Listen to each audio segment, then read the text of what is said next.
Iran Israel మధ్య భీకర యుద్ధం జరుగుతోంది. ఆ యుద్ధం పతాక స్థాయికి చేరుకుందా అంటే అవుననే మాట వినిపిస్తోంది.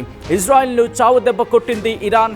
మరి ముఖ్యంగా టెల్ అవీవ్లోని మొసాద్ హెడ్ క్వార్టర్స్ పై దాడికి పాల్పడింది. దానికి సంబంధించిన విజువల్స్ మీరు చూస్తున్నారు ఆర్టీవీ స్క్రీన్ మీద. నామరూపాలు లేకుండా పోయింది మొసాద్ హెడ్ క్వార్టర్స్ అంటే అర్థం చేసుకోవచ్చు. 90% ఇజ్రాయెల్ కీలకమైన డేటా ధ్వంసమైనట్టుగా తెలుస్తోంది. ఇజ్రాయెల్ కు గుండెకాయ మొసాద్ హెడ్ క్వార్టర్స్. ప్రపంచంలోని అత్యంత శక్తివంతమైన గూఢచర్యానికి సంబంధించిన సంస్థల్లో, ఇంటెలిజెన్స్ వ్యవస్థల్లో, దాంతో పాటు స్పైకి సంబంధించి మాట్లాడుకునే సందర్భంలో కావచ్చు, ఇలా అనేక సంస్థల్లో కంపేర్ చేసినప్పుడు ప్రపంచంలోని అమెరికాను మించిన గూఢచార సంస్థ మొసాద్. మొన్ననే 20 మంది ఇరాన్ టాప్ కమాండర్లను లేపేసింది మొసాద్ అంటే అర్థం చేసుకోవచ్చు. దానికి సంబంధించి శక్తియుక్తులు కావచ్చు, అంటే ఇటు కోఆర్డినేషన్లో కావచ్చు. ఈ నేపథ్యంలో మొసాద్ పై ప్రతీకారచ్యతో రగిలిపోతున్న ఇరాన్ తన ప్రతీకారాన్ని తీర్చుకుందా అంటే అవుననే మాట వినిపిస్తోంది. ఇరాన్ ఇజ్రాయెల్ యుద్ధం భీకర కాల్పుల్లో మొసాద్ పై దాడి చేస్తుంది ఇరాన్. ఒకసారి విజువల్స్ చూద్దాం.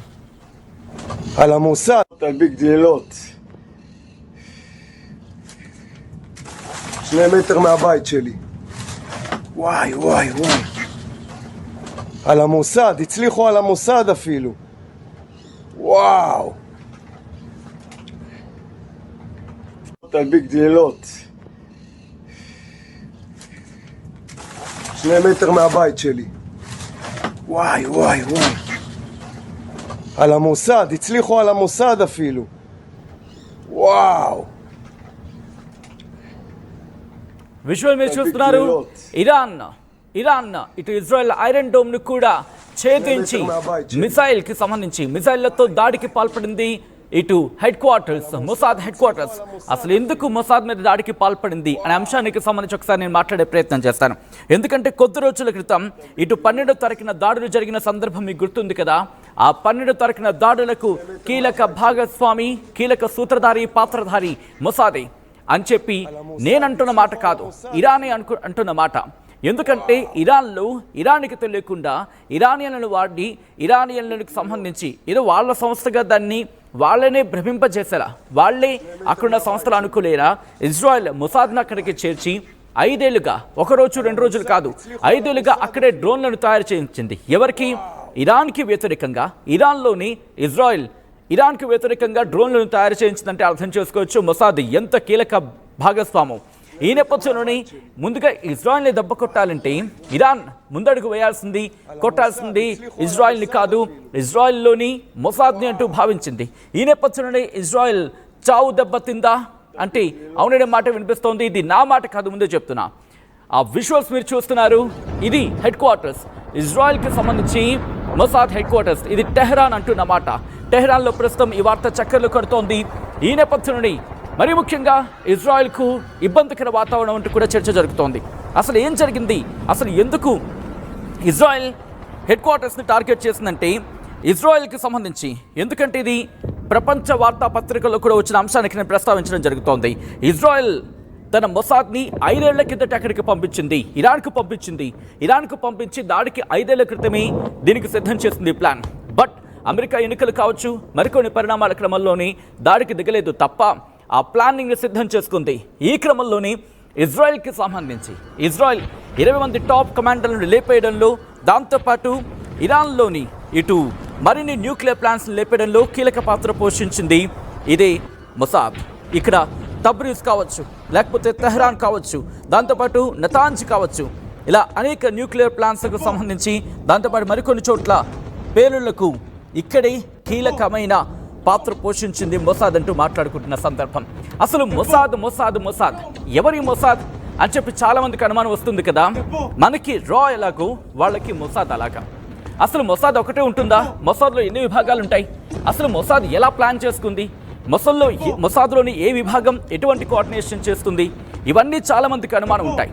ప్రస్తుతం ఇజ్రాయెల్ గుండెకాయ మొసాద్ అంటల్లో అతిశయోక్తి లేదు.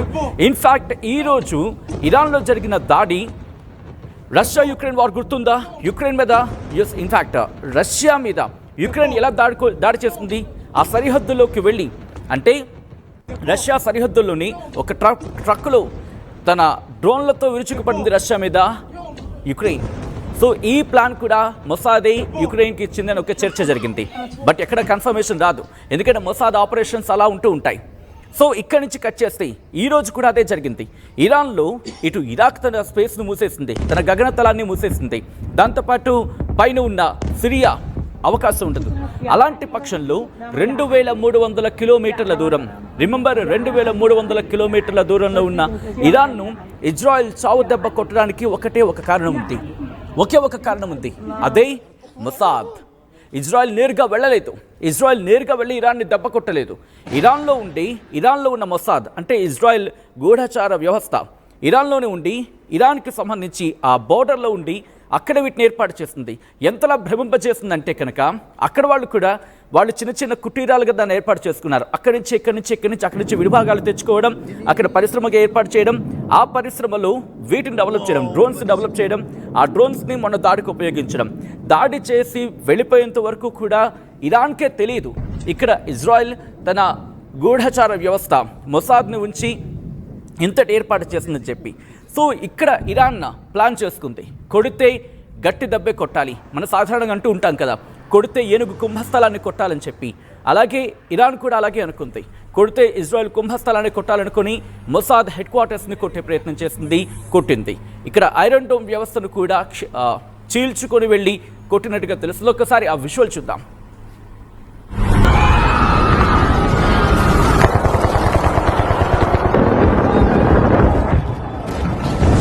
מטר מהבית שלי. וואי וואי וואי. על המוסד, הצליחו על המוסד אפילו. וואו. תדביק גלילות.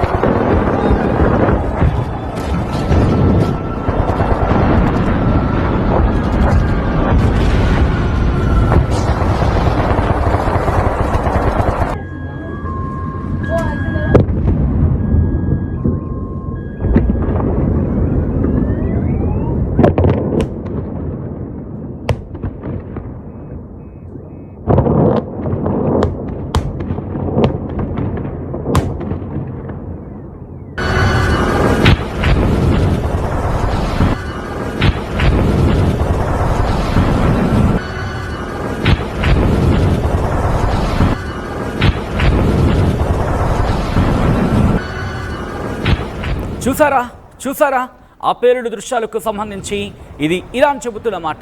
ఇరాన్ ఏమంటోంది, ఇజ్రాయెల్లోని మొసాద్ని పేల్చేసామంటోంది. ఆ పేల్చేసామని చెప్పడానికి కారణం అదే.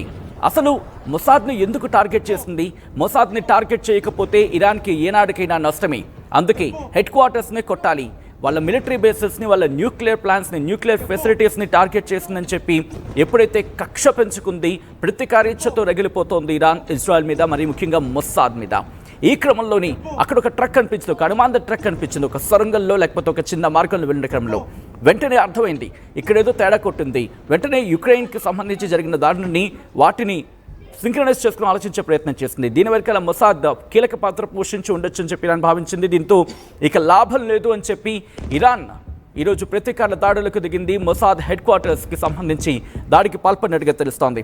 అసలు మొసాద్ గురించి ఇందాలని చెప్తాను ఎందుకంత కీలకం అంటే, ఇక్కడ దీంట్లో దాదాపుగా 4 భాగాలు ఉంటాయి. అంటే మొసాద్లో 4 టీమ్స్ కింద మాట్లాడుకుంటే ఆ 4 మెయిన్ దాంట్లో జోమెట్ ఒకటి, కేసరి ఒకటి, కెషత్ ఒకటి, మెసాదా 4 విభాగాలు, ఎగ్జాక్ట్గా 4 విభాగాలు ఉంటాయి. అందులో ఒక్కొక్క విభాగం ఒక్కొక్క పని చేసుకుంటూ పోతుంది. ఈ మొసాద్ ఈ 4 విభాగాలు కోఆర్డినేట్ చేస్తేనే జరిగే పని ఆపరేషన్. సో ఇక్కడ 1949 ఆ ప్రాంతంలో ఇది ఏర్పడిన తర్వాత కూడా ఆపరేషన్ మాత్రం 1972లో చేసింది.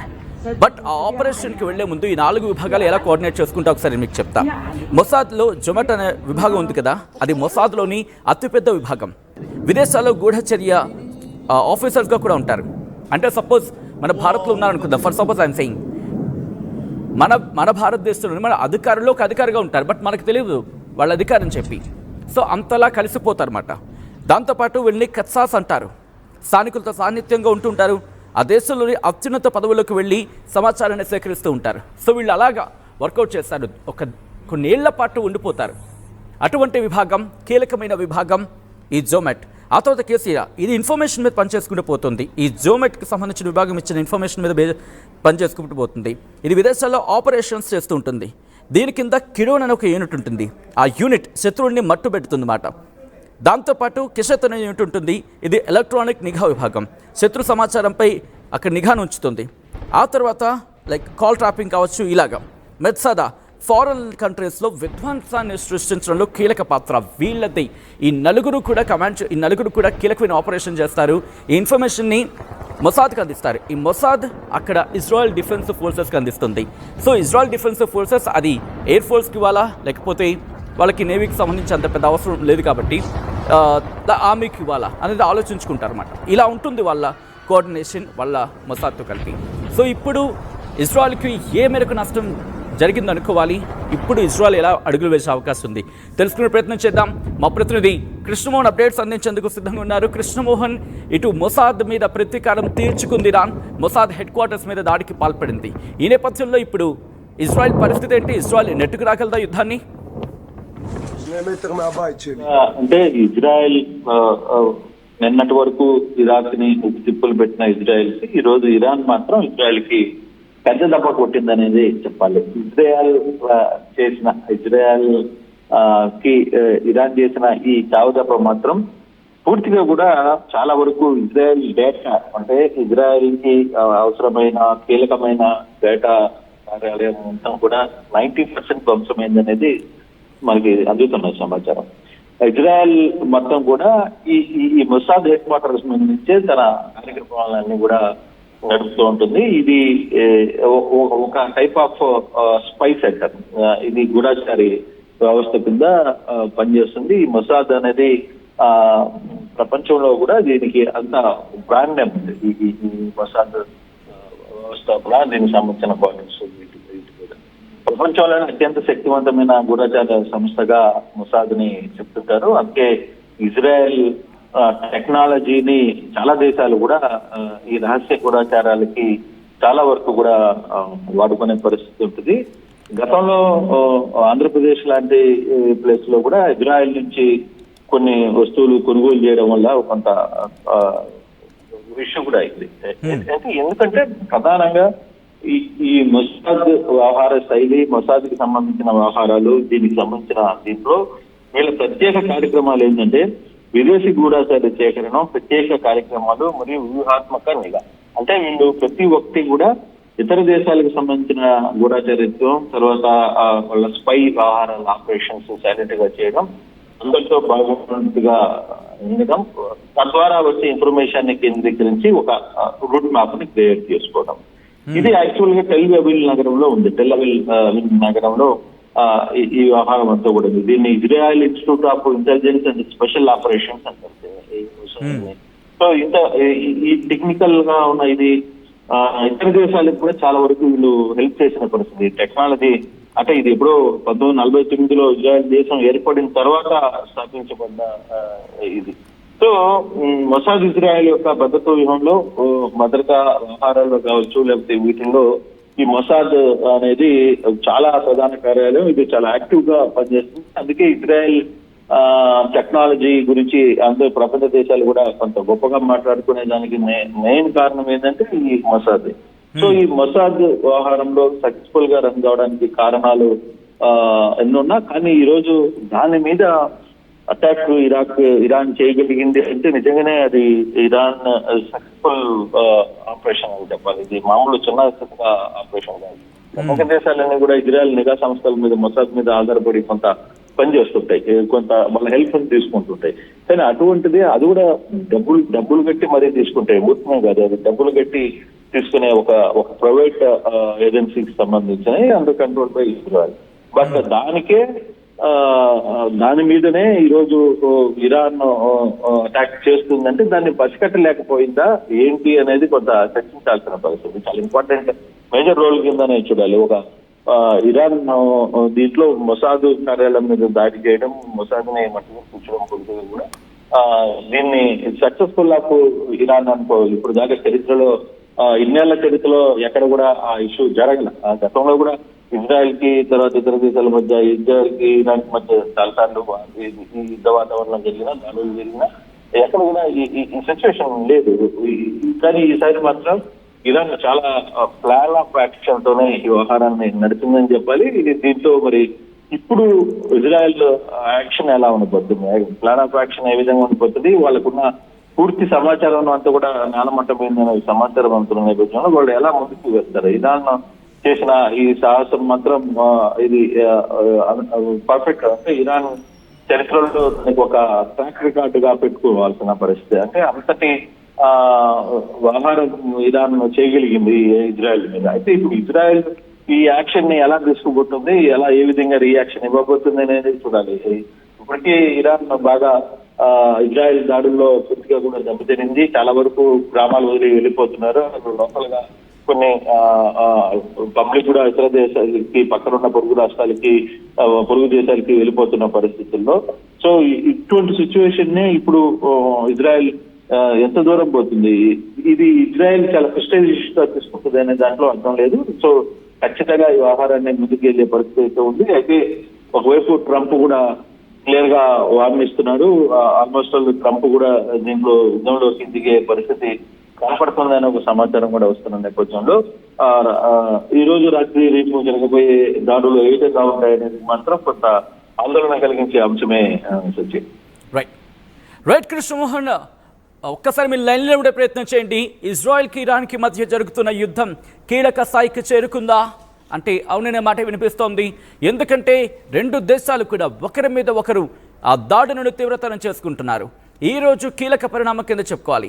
ఎందుకంటే మొసాద్ను టార్గెట్ చేసుకుంది ఇరాన్. ఈ నేపథ్యంలోనే మొసాద్ మీద దాడులకు పాల్పడింది. మొసాద్ మీద ఎందుకు దాడికి పాల్పడింది అనే మాటను ఒక్కసారి మాట్లాడుకునే ప్రయత్నం చేద్దాం. ఎందుకంటే ఇజ్రాయెల్ దాడులకు సంబంధించి మొసాద్ చాలా కీలకమైన ఆపరేషన్స్ చేసింది. మరి ముఖ్యంగా SEAD అంటే separation of enemy air defences ఆ స్ట్రాటజీ కింద మొసాద్ ఇరాన్లోని ఎయిర్ డిఫెన్స్ రాడార్స్ని కానీ లేకపోతే కంట్రోల్ సెంటర్లో కానీ పేలుళ్ళు ఆ డేటా హ్యాకింగ్ చేసింది అనే చర్చ జరుగుతుంది. వాటి ద్వారా కమ్యూనికేషన్ సిస్టమ్కి సంబంధించి కమ్యూనికేషన్ సిస్టంలో అంతరాయాన్ని ఏర్పరిచిందనే చర్చ జరిగింది. దీంతోపాటు ఇజ్రాయెల్ దాడులు నతాంజ్ యురేనియం శుద్ధి కర్మాగారం పూర్తిగా ధ్వంసం అయ్యింది అనే అంశానికి సంబంధించి IAEA ప్రకటించింది, ధ్వంసం అయిందని ప్రకటించింది. కానీ ఏ స్థాయిలో రేడియేషన్ వెలువడుతుంది అనేది చెప్పలేదు. అంటే అక్కడ దానికి సంబంధించి ఇన్వెస్టిగేషన్ జరుగుతోంది. అయితే 2021లోను కూడా ఇక్కడ బాంబ్ బ్లాస్ట్ ద్వారా కొన్ని సెంట్రిఫ్యూజెస్లు పేలాయి అనేది ఇంకొక చర్చ. రైట్, ఈ విషయాన్ని పక్కన పెడితే కనుక మొసాద్ గతంలో కూడా ఆపరేషన్స్ నిర్వహించింది. మొసాద్ ఇన్ఫ్యాక్ట్ ఇంకా చెప్పాలంటే కనుక భారత్ పాకిస్తాన్కి సంబంధించి యుద్ధ సందర్భంలో కూడా భారత్కు కాస్త టెక్నాలజికల్గాను లేకపోతే భారత్కు మద్దతుగాను మొసాద్ నిలిచిందనే చర్చ జరిగిందంటే అర్థం చేసుకోవచ్చు మొసాద్ ఏ స్థాయిలో కీలక పాత్ర పోషించిందో. అటు యుక్రెయిన్ అంత పెద్ద రష్యా మీద యుక్రెయిన్ దాడి చేయడానికి ఆ వ్యూహకర్త కూడా దాదాపు 18 నెలల నుంచి రష్యాకు తెలియకుండా యుక్రెయిన్ అక్కడే ఉండి రష్యా పక్కన అంటే రష్యాకు సంబంధించిన కీలక విభాగం ఆ విభాగానికి పక్కనే బిల్డింగ్ని ఏర్పాటు చేసుకోవడం, అక్కడే డ్రోన్స్ని ఏర్పాటు చేసుకోవడం, దాదాపు కొన్ని వేల కిలోమీటర్లు 2000 కిలోమీటర్లు 3000 కిలోమీటర్లు సుమారు అంత దూరంలో ఉన్న ఒక టార్గెట్ని రీచ్ అయ్యేలా ఆ ఎయిమ్ని రీచ్ అయ్యేలా టార్గెట్ చేయడం, ఇవన్నీ కూడా ఎవరి వ్యూహాలు అనే అంశానికి సంబంధించి మాట్లాడుకున్న సందర్భంలో వినిపించే మొట్టమొదటి పేరు మొసాద్. ఇప్పుడు ఈ మొసాద్ హెడ్ క్వార్టర్స్ని ఇరాన్ టార్గెట్ చేసిందా అంటే అవునైన మాట వినిపిస్తోంది. ఎందుకంటే ఈరోజు జరిగిన దాడుల తీవ్రత ఆ స్థాయిలో ఉంది. ఒక్కసారి విజువల్ చూద్దాం.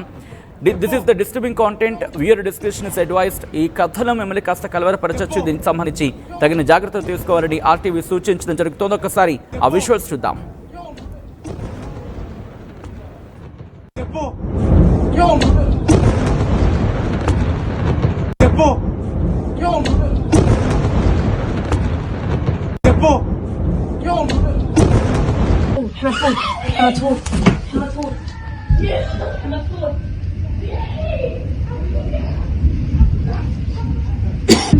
يا علي يا علي يا علي على محمد يا علي يا علي يا علي سددها تسديدا يا علي يا علي. واو תלביק דלילות 2 מטר מהבית שלי. וואי, וואי, וואי. על המוסד, הצליחו על המוסד אפילו. וואו. תלביק גדלות. విజువల్స్ మీరు చూస్తున్నారు, ఇజ్రాయెల్ పై విరుచుకుపడుతోంది ఇరాన్. ఈ నేపథ్యంలోని మిసైళ్ల వర్షం కురిపిస్తోంది, డ్రోన్లతో విరుచుకుపడుతోంది. ఇటు చాలా చాలా పకడ్బందీ వ్యవస్థగా మాట్లాడుకుని ఆ రక్షణ వ్యవస్థ, ఎయిర్ డిఫెన్స్ వ్యవస్థ కూడా పూర్తిగా కంకు తినేలా ఈరోజు ఇజ్రాయెల్ మెరుపు దాడులకు దిగుతోంది. ఎందుకంటే కీలకమైన విభాగాలుగా మాట్లాడుకునేవి కూడా, కీలకమైనవిగా మాట్లాడుకునే ఆ రక్షణ వ్యవస్థలు కూడా ఈరోజు ఇబ్బంది పడుతున్నాయి. ఐరన్ డోమ్ లాంటి వ్యవస్థలు ఇబ్బంది పడుతున్నాయి అంటూ ఈ అంశానికి సంబంధించి బహుశా ఇప్పుడు ఐరన్ డోమ్ వ్యవస్థ మీద ఒకసారి పునఃసమీక్ష చేసుకోవాల్సిన పరిస్థితి ఉందేమో అనుకోవాలి ఇక్కడ ఇరాన్కి సంబంధించి. దాంతోపాటు ఇంకా వాళ్ళకి రక్షణ వ్యవస్థలు ఉన్నాయి. ఎటువంటి రక్షణ వ్యవస్థలు ఉన్నాయని కూడా చెప్పే ప్రయత్నం చేస్తాను. బెలిస్టిక్ మిసైల్స్ కావచ్చు, వీటితో పాటు వీటిని తట్టుకొని నిలబడేలా వాళ్ళ దగ్గర short range, medium range David sling ఉంది. దాంతోపాటు ఏరో సిస్టమ్, ఏరో 2, ఏరో 3. ఎందుకంటే 70 కిలోమీటర్ల వరకు, 70 కిలోమీటర్ల లోపలికి వస్తేనే ఐరన్ డోమ్ వ్యవస్థ వేసి పడేస్తుంది వాటిని. ఒకవేళ 300 కిలోమీటర్ల లోపు అయితే డేవిడ్ స్లింగ్ ఉంది, అది 300 నుంచి దాదాపుగా ఇంకా ఎక్కువనే చెప్పుకోవాలి.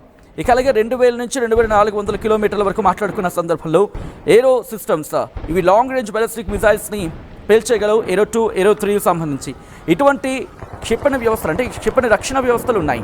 అయినప్పటికీ ఇవెందుకు సరిగ్గా పనిచేయలేకపోయాయి, ఎందుకు ఇవి వైఫల్యం చెందాయి అనే అంశానికి సంబంధించి ఇప్పుడు పెద్ద ఎత్తున చర్చ జరుగుతోంది. వీటి మీద ఇరాన్లో ఎటువంటి, ఇన్ఫ్యాక్ట్ ఇజ్రాయెల్ ఎటువంటి క్రాస్ చెక్ చేసుకోబోతోంది, ఎటువంటి మిసైల్స్ని ప్రయోగించింది, అంటే వీటిని కూడా ఢీకొట్టుకుని, వీటిని కూడా చీల్చుకుని వచ్చి ఇజ్రాయెల్కి సంబంధించి కీలకంగా మాట్లాడుకుని మొసాద్ మీద దాడికి పాల్పడేంతలా, దాడికి దిగేలా, వాటిని పేల్చేంతలా ఎటువంటి వైమానిక దాడులకు దిగింది, ఎటువంటి డ్రోన్లను ఉపయోగించింది, లేకపోతే ఎటువంటి టెక్నాలజీని ఉపయోగించింది, మొసాద్ కన్ను కప్పేలా మొసాదే దాడి చేస్తూ ఉంటుంది. అటువంటి మొసాద్ హెడ్ క్వార్టర్స్ మీద దాడి చేసేలా ఇరాన్ దాడికి పాల్పడిందంటే ఎవరు దీని వెనకాల కీలక పాత్ర పోషించుంటారు? ఇరాన్ వెనక నిలిచి ఉండింది ఎవరు? ఇరాన్ వెనకాల దన్నుగా నిలిచింది ఎవరు? ఒక్కసారి మీరు మాట్లాడే ప్రయత్నం చేయండి, ఒక్కసారి మీరు సమాధానం చెప్పే ప్రయత్నం చేయండి. ఇరాన్కు వెనకాల ఉండి నడిపించింది ఎవరు? ఇదే ప్రశ్న ప్రస్తుతం ఉత్పన్నమవుతోంది. ఇరాన్కు నిజంగా మొసాద్ని ఢీకొట్టగల, మొసాద్ పైనే దాడి చేయగలిగిన సత్తా ఉందనుకోవాలా? ఎందుకంటే వాళ్ళు ఇంకా న్యూక్లియర్ వెపన్స్ని, న్యూక్లియర్ ఫెసిలిటీస్ని వాళ్ళు ఇంకా డెవలప్ చేసుకుంటున్నారు. అటువంటి సందర్భం. ఈ నేపథ్యంలో ఈ ప్రశ్నని విమర్శించే ప్రయత్నం చేసింది ఆర్టీవీ. ఇజ్రాయెల్ను ఖతం చేసే దమ్ము ఇరాన్కి ఉందనుకుంటున్నారా ఇప్పుడున్న సందర్భంలో?